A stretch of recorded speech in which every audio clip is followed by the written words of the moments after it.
First reading. A reading from the book of Genesis, chapter 37, verses 3 to 4, 12 to 13, and 17 to 28. Now Israel loved Joseph more than any of his other sons, because he had been born to him in his old age, and he made an ornate robe for him. When his brothers saw their father loved him more than any of them, they hated him and could not speak a kind word to him. Now his brothers had gone to graze their father's flocks near Shechem, and Israel said to Joseph, "As you know, your brothers are grazing the flocks near Shechem. Come, I am going to send you to them." "Very well," he replied. "They have moved on from here," the man answered. "I hear them say, 'Let's go to Dothan.'" So Joseph went after his brothers and found them near Dothan. But they saw him in the distance, and before he reached them, they plotted to kill him.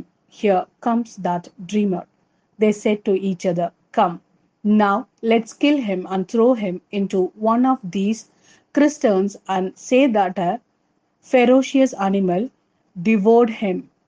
Then we will see what comes of his dreams." When Reuben heard this, he tried to rescue him from their hands. "Let's not take his life," he said. "Don't shed any blood. Throw him into this cistern here in the wilderness, but don't lay a hand on him." Reuben said this to rescue him from them and take him back to his father.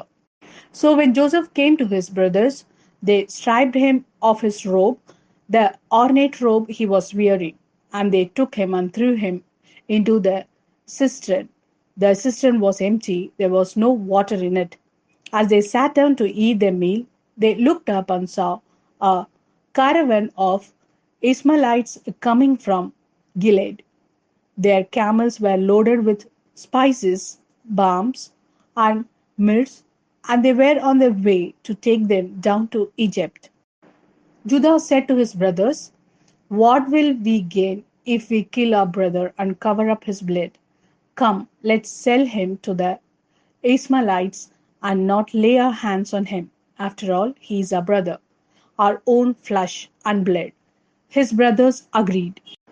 So when the Midianite merchants came by, his brothers pulled Joseph up out of the cistern and sold him for 20 shekels of silver to the Ishmaelites, who took him to Egypt. This is the word of Lord. Thanks be to God. A reading from the Gospel according to Matthew, chapter 21, verses 33 to 43 and 45 to 46. Listen to other parable. There was a man, a landowner, who planted a vineyard. He fenced it around, dug a wine press in it, and built a tower. Then he leased it to tenants and went abroad. When vintage time drew near, he sent his servants to the tenants to collect his produce. But the tenants seized his servants, thrashed one, killed another, and stoned the third. Next, he sent some more servants, this time a large number, and they dealt with them in the same way. Finally, he sent his son to them, thinking, "They will respect my son." But when the tenants saw the son, they said to each other, "This is the heir. Come on, let us kill him and take over his inheritance." So they seized him and threw him out of the vineyard and killed him. Now, when the owner of the vineyard comes, what will he do to those tenants? They answered, "He will bring those riches to a wretched end and lease the vineyard to other tenants who will deliver the produce to him at the proper time." Jesus said to them, "Have you never read in the scriptures, the stone which the builders rejected has become the cornerstone? This is the Lord's doing, and we marvel at it. I tell you then that the kingdom of God will be taken from you and given to a people who will produce its fruit." When they heard his parables, the chief priests and the scribes realized he was speaking about them.